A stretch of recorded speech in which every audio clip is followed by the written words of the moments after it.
In one of the most disrespectful displays Congress has seen, Andy Biggs leaned back in his chair, eyes narrowed, lips curling into a smug half-smile. He tilted his head, as if studying Jasmine Crockett like a schoolteacher sizing up a wayward student, and then he said it, words dripping with condescension, a question meant not to illuminate policy but to pierce her very worth. Do you even understand what we're discussing here? The room stiffened. His tone wasn't curious, it wasn't professional, it was calculated, a dagger meant to cut at her intelligence, to brand her as out of her depth. A few of his allies chuckled under their breath, the kind of laughter that carries centuries of arrogance behind it. And for a moment, silence stretched so long you could feel its weight pressing down on the chamber.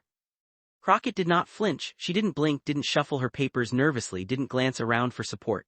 She simply fixed her eyes on Biggs, steady as stone. But the insult lingered in the air, and everyone present could sense the audacity of it.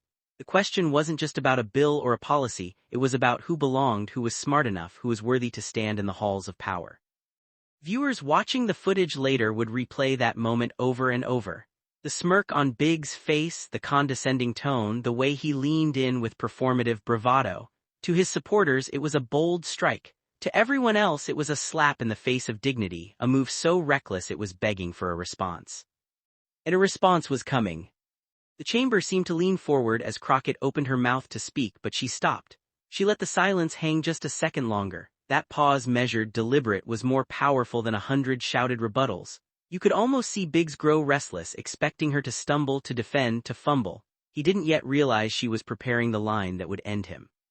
What happened next was more than a clapback, it was a historic moment. The sting of Andy Biggs's remark didn't exist in isolation. It echoed against a backdrop that had become all too familiar in American politics, the weaponization of intelligence as a gatekeeping tool, a blunt instrument wielded by those in power to belittle voices they feared. His words weren't simply a jab at Jasmine Crockett's grasp of the moment. They were a coded dismissal of who she was, what she represented, and the people whose stories she carried into that chamber. For years, minority voices in politics have been forced to prove themselves twice over, once by mastering policy, and again by enduring the insinuation that they never truly belonged. Crockett's very presence as a black woman with an unshakable command of the law disrupted the narrative Biggs and his allies preferred, that authority looks and sounds a certain way, that intelligence must conform to their image. This climate wasn't born overnight. From the relentless interruptions of women in hearings, to the sneers directed at immigrants who rose to positions of power, to the casual dismissal of expertise when it came from someone outside the old guard, every one of those moments stacked upon the next until it created an atmosphere thick with arrogance. And Biggs, with his practiced smirk and his smug condescension, embodied it perfectly. He wasn't just a congressman tossing off a cruel line. He was a symbol of a broader culture determined to police who gets to speak with authority in America. The timing of his insult only heightened its significance.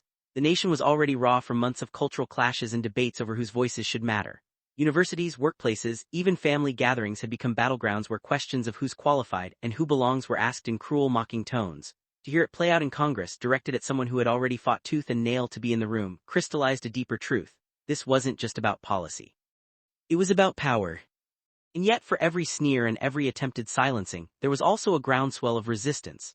Millions of Americans who had once stayed silent now saw in leaders like Crockett the reflection of their own resilience.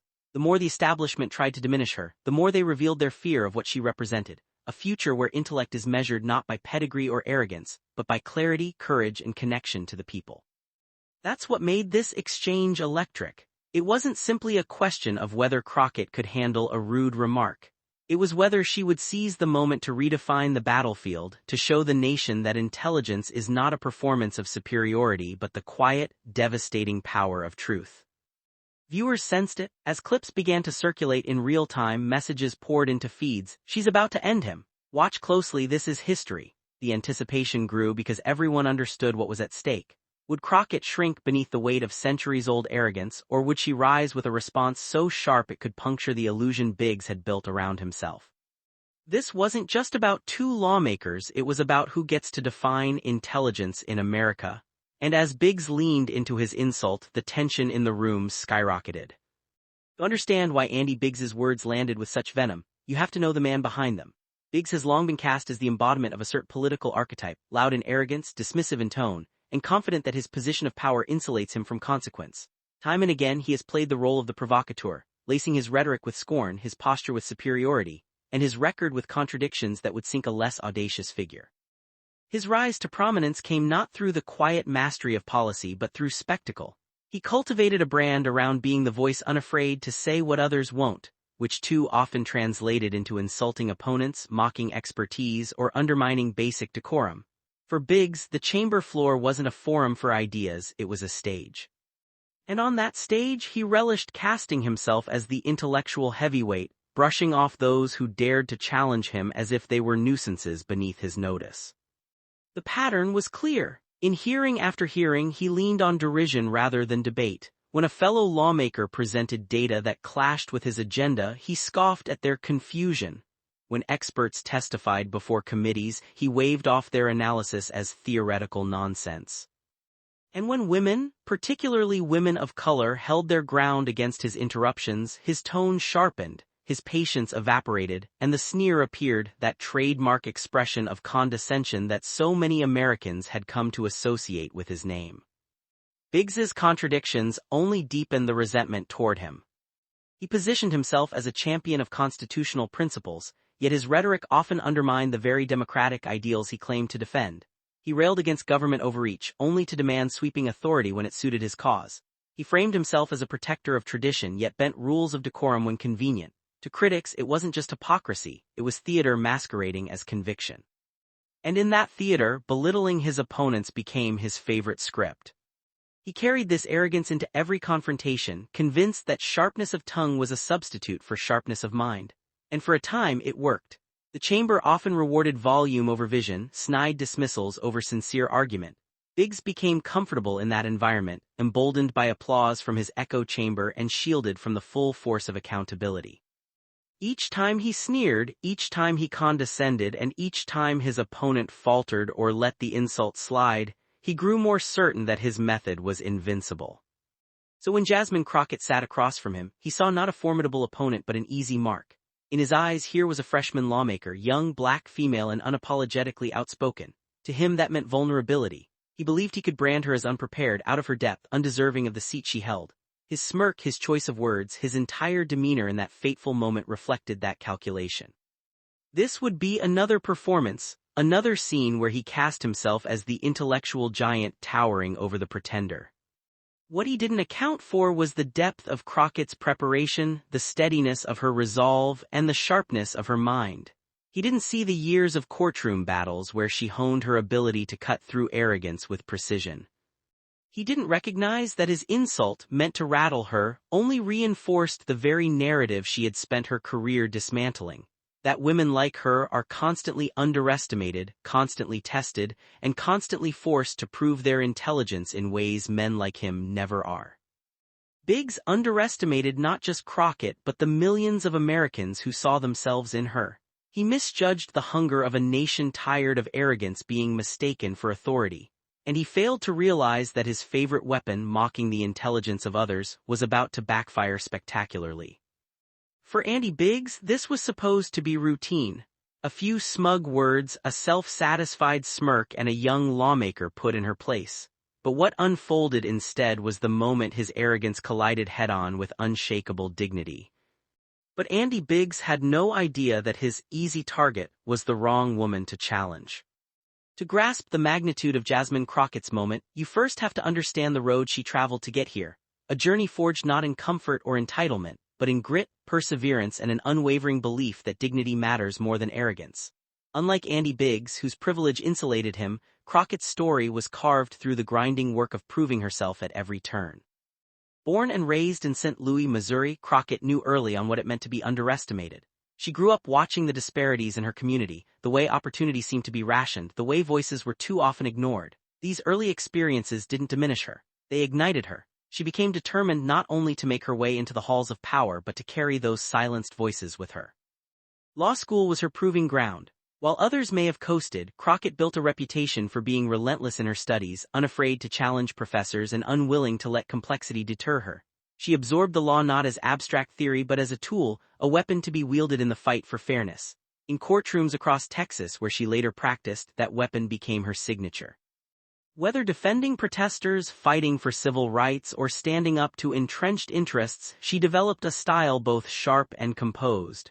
She didn't need to shout to command attention, her words carried weight because they were rooted in truth. Crockett's career in law wasn't glamorous, it was grueling. Long nights preparing briefs, difficult clients who had no one else to stand by them, moments when the odds were stacked and victory seemed impossible. But it was in those moments that she sharpened her edge. Every obstacle made her stronger, every doubt from others only deepened her resolve. The very attributes Biggs tried to mock, her intelligence, her clarity, her unflinching poise, were the result of battles he could never comprehend. Her path into politics came naturally, almost inevitably. When you spend your career fighting for people whose voices are denied, at some point you realize the courtroom is not enough, the laws themselves must be shaped differently. Crockett ran not as a careerist chasing a title but as an advocate carrying the burdens of those who believed in her. That authenticity resonated. Voters saw in her not just another politician but someone who had walked the same streets, faced the same struggles, and chosen to turn those struggles into service.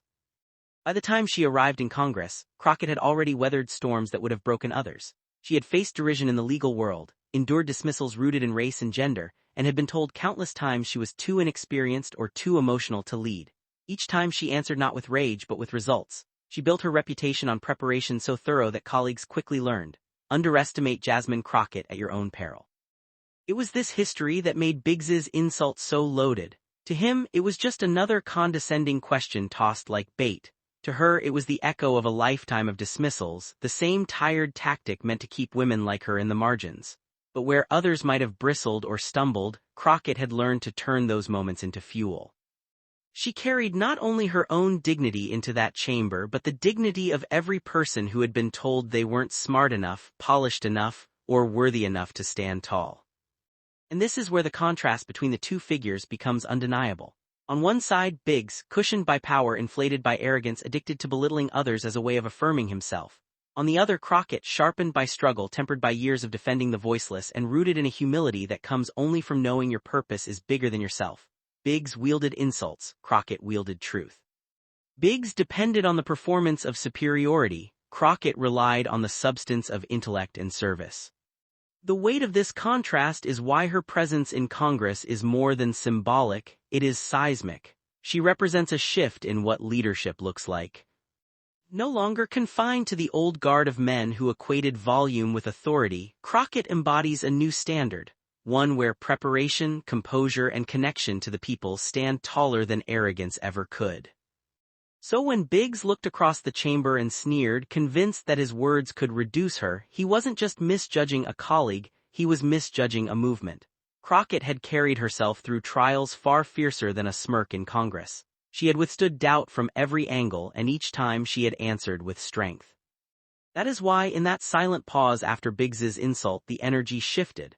Crockett didn't need to rush, she didn't need to defend herself nervously. She had been preparing for this moment her entire life, even if Biggs couldn't see it. Every courtroom, every dismissal, every barrier she overcame coalesced into the unshakable composure she displayed in that instant. And when she finally spoke, her words cut sharper than anyone expected. The insult hung in the air, its weight pressing down on the chamber like a storm cloud refusing to break. Andy Biggs, emboldened by the silence, leaned further into his performance. His voice grew louder, his gestures broader, as though sheer volume could substitute for substance. He jabbed a finger toward the papers in front of him, then waved dismissively at Crockett as if swatting away a nuisance. "It's clear you're out of your depth," he sneered, his words curling with the same smug certainty that had carried him through countless exchanges before. But Crockett didn't move. She sat still, hands folded neatly, her gaze fixed on him with unshakable steadiness. Her calmness only seemed to irritate him further. He raised his voice another notch, gesturing wildly, his tone slipping from calculated condescension into visible frustration. To those watching closely, the unraveling had already begun. In the room, murmurs rippled through the crowd. Staffers shifted in their seats, a few eyebrows arched. Viewers online typed furiously as clips began to circulate in real time. "Why is he so rattled? She hasn't even said anything yet and he's already losing control." The audience, both present and digital, sensed the imbalance. Biggs was overplaying his hand, and Crockett's refusal to take the bait made his performance look less like strength and more like desperation. Tried a different tactic. This time he peppered her with rapid-fire questions, each one sharper in tone, designed to confuse or trip her up. "Do you even know the precedent here? Have you read the statute? Do you understand the implications of this policy?" He leaned forward with each demand, pausing expectantly as if waiting for her to stumble. But Crockett didn't bite. She let the questions hang, let him hear his own voice echo against the walls, let him stew in the arrogance of his assumption. The silence that followed wasn't empty, it was deliberate. She had turned the chamber into a stage where his theatrics could no longer hide what was happening, a man unraveling in the face of his own insecurity.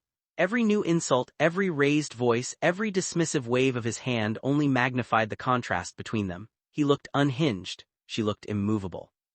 By now even his allies shifted uneasily. What had begun as a performance of dominance was sliding into self-parody.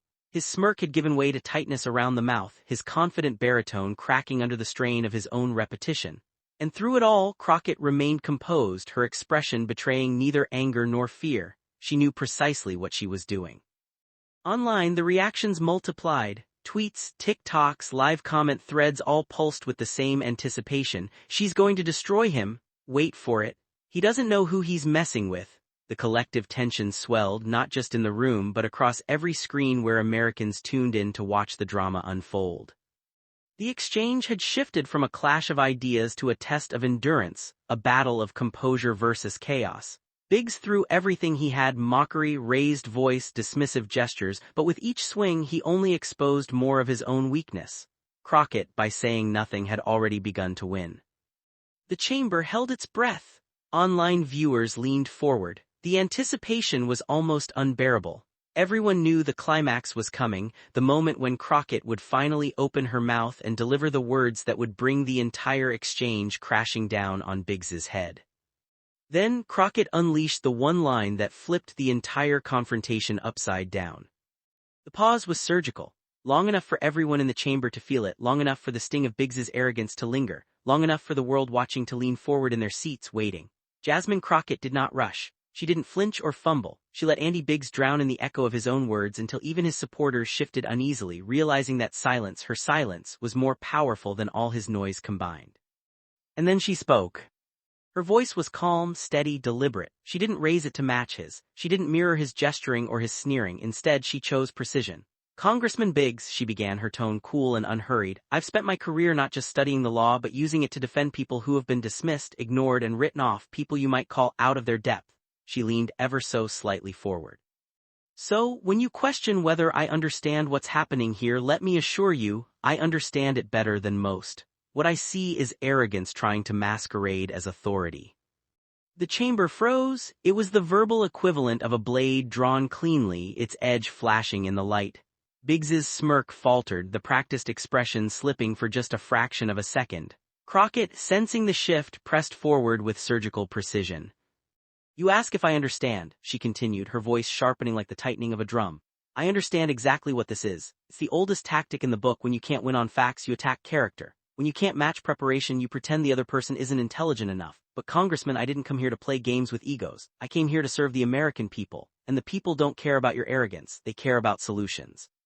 The silence after her words was electric. In that stillness, it felt as though the entire room shifted. Staffers stopped typing, colleagues looked up from their notes, even the cameras seemed to lean closer. Biggs's face tightened, his jaw working as if searching for a retort, but none came.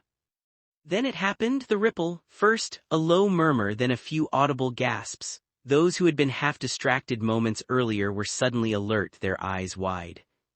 It was the kind of moment that in real time feels like slow motion. The widening of eyes, the shifting in seats, the subtle but unmistakable acknowledgement that something significant had just been said. Online, the clip spread instantly. Viewers replayed the line again and again, isolating her words, amplifying them. Arrogance trying to masquerade as authority. That single phrase became the centerpiece of the exchange. Commentators seized it, headlines repeated it, memes immortalized it. In one stroke, Crockett had not only dismantled Biggs's insult but reframed the entire confrontation into a lesson about power, dignity, and truth. But she wasn't finished. "Here's the reality," she said, her cadence now rising with momentum. "You don't get to decide who is intelligent, you don't get to define worth. Intelligence is not arrogance, it's not who can shout the loudest or sneer the longest. Intelligence is clarity, intelligence is service, intelligence is using your position not to belittle but to uplift. And if that makes you uncomfortable, Congressman, then maybe it says more about you than it does about me." The chamber felt like it had been struck by lightning. Every word landed like a hammer blow, not in volume but in weight. Crockett had shifted the axis of the debate, turning Biggs's insult into a mirror that reflected his own insecurity. She hadn't just responded, she had redefined the terms of the entire exchange. Biggs tried to recover. He shuffled his papers, cleared his throat, raised a hand as if to interject. But the moment had already passed. His authority, once bolstered by bluster, looked hollow. His face flushed, the lines around his eyes tightening as he attempted a chuckle, the kind of forced laugh that only highlights discomfort. Yet nothing he said could erase the clarity of Crockett's words. They hung in the air like a verdict. Across the chamber, colleagues exchanged glances, some smirking knowingly, others shaking their heads in disbelief at what they had just witnessed. Even those who had doubted Crockett before could not deny the composure, the poise, the precision of her response. She hadn't just stood her ground, she had elevated it. And the internet erupted. Hashtags appeared within minutes. Arrogance vs authority *, Crockett mic drop *, intelligence defined *. Commentators clipped the video with captions like, "This is how you end a career in under 60 seconds, and Biggs didn't see this coming." The resonance was immediate because the moment was bigger than politics. It was about dignity triumphing over condescension. In slow motion, the reactions played out again and again. Biggs leaning forward sneering, Crockett pausing, letting the silence build, her words cutting through like a scalpel. His expression faltering, jaw tightening, papers shuffling, the murmurs spreading, the room leaning in, the audience online exploding. It was theater, but it was also truth, a clash of arrogance and dignity captured in real time. Crockett's composure throughout was the most devastating element of all. She never once raised her voice, she never once matched his sneer, she didn't need to. Her restraint made her words hit harder, made his theatrics look desperate, made the contrast undeniable. Where he was flailing, she was surgical. Where he was loud, she was precise. Where he sought dominance, she delivered clarity. For Biggs, there was no way out. His usual tactics, mockery, dismissal, doubling down, were useless against a response so clean, so resonant, so irrefutable. He sat back in his chair, the bravado gone, his body language betraying the defeat he refused to admit. In that instant, the man who had entered the exchange so certain of victory was reduced to silence, his arrogance punctured by a single perfect line. Jasmine Crockett hadn't just won the exchange, she had owned it, immortalized it, and in doing so, revealed the fragility of those who mistake arrogance for strength. Her response became a rallying cry, a defining moment not just for her career, but for everyone who had ever been belittled and told they didn't belong. And outside those walls, the response was even more explosive. The moment Jasmine Crockett delivered her counterstrike, it didn't just stay within the walls of Congress, it erupted across the nation like wildfire. Within minutes, hashtags began climbing Twitter's trending list. Crockett mic drop **, arrogance vs authority **, intelligence defined **. Each one carried clips of her words, replayed, subtitled, and edited into short, punchy loops perfect for TikTok and Instagram Reels. Millions who hadn't been following the hearing suddenly knew exactly what had happened. Commentators couldn't resist. Major political analysts, progressive outlets, and even some mainstream anchors paused their regularly scheduled broadcasts to replay the moment. "This is what standing tall looks like," one CNN host remarked. A progressive YouTuber uploaded a breakdown titled, "How Crockett Exposed the Arrogance of Congress in 30 Seconds. Even those typically critical of Democrats admitted, sometimes begrudgingly, that her composure and clarity had been remarkable. Memes appeared almost instantly. One popular image juxtaposed Biggs's smirk in the seconds before Crockett spoke with his slumped shoulders after, captioned simply, "Expectation versus reality." Another stitched Crockett's, trying to masquerade as authority *, over scenes of collapsing buildings, falling dominoes, and cartoon villains defeated by their own hubris. TikTok edits transformed her pause before speaking into a cinematic slow-motion reel, complete with dramatic music, before cutting to her killer line. The ripple effect spread further. Influencers outside of politics weighed in, praising Crockett not just as a lawmaker but as a cultural figure who embodied grace under pressure. A viral tweet read, "As a black woman in America, she didn't just answer for herself, she answered for every single one of us who's ever been underestimated." That sentiment was repeated across thousands of posts, amplifying her impact far beyond the political class. Meanwhile, Andy Biggs became the punchline. Clips of his insult replayed with laugh tracks. Commenters mocked the arrogance that had seemed so sharp in the moment but looked hollow in hindsight. Late-night hosts roasted him mercilessly, likening his smirk to a balloon popping the moment Crockett spoke. Even conservative commentators struggled to defend him. The exchange also spilled into official politics. Lawmakers brought it up in speeches, praising Crockett's clarity as a model for standing firm against condescension. In interviews, she remained poised, refusing to gloat, instead reframing the moment as part of a broader struggle for dignity in public service. "This was never just about me," she told one reporter. "It was about how we define leadership in this country." Fan-made compilations soon emerged, montages of Crockett's sharpest lines from past hearings set against inspirational music capped with the viral mic drop moment against Biggs. On TikTok, creators mashed her line with trending sounds, transforming it into a cultural anthem. For many, it wasn't just entertainment, it was validation, proof that intelligence, composure, and dignity could triumph over arrogance in real time. Even those far from the political sphere couldn't resist. Musicians sampled her line in beats. Fashion influencers used it as captions for videos. Educators shared it in classrooms as an example of rhetoric, showing how power dynamics shift when someone refuses to be rattled. The words transcended politics and entered pop culture as a rallying cry. And yet, beneath the laughter directed at Biggs, there was a serious undertone. Commentators noted how quickly arrogance collapses when confronted by truth. Crockett had shown that silence could be weaponized, that composure could be stronger than shouting, and that dignity could strip arrogance of its power. It wasn't just a political moment, it was a cultural one. But Crockett didn't let the moment end there, she turned it into a lesson for the country. When the noise subsided, and the laughter of the internet echoed far beyond Capitol Hill, Jasmine Crockett chose not to revel in her victory. Instead, she redirected the spotlight. For her, it was never about humiliation or theatrics, it was about clarity. She reminded America that intelligence is not proven by sneers, insults, or condescension. Intelligence, she declared, is measured by service, by truth, and by the dignity with which one carries themselves even in the face of disrespect. Her words resonated because they tapped into something universal. Everyone has felt the sting of being underestimated, dismissed, or talked over. And in that chamber, Crockett showed millions what it looks like to transform that sting into strength. Where Andy Biggs attempted to define intelligence as arrogance, Crockett redefined it as responsibility. Intelligence wasn't about speaking the loudest, it was about knowing when silence had more power than shouting. She framed her experience as part of a broader lesson. Democracy thrives when diverse voices are not only heard but respected. The very foundation of America rests on the principle that leadership is service, not dominance. Crockett's stand revealed that arrogance, no matter how loud, cannot silence truth when it is spoken with conviction and calm. The moment became a mirror for the nation. On one side was Biggs, an image of power wielded as mockery, arrogance disguised as authority. On the other was Crockett, grace, intellect, and unshakable composure. The contrast crystallized a truth many felt but rarely saw illustrated so vividly: dignity always outlasts disrespect.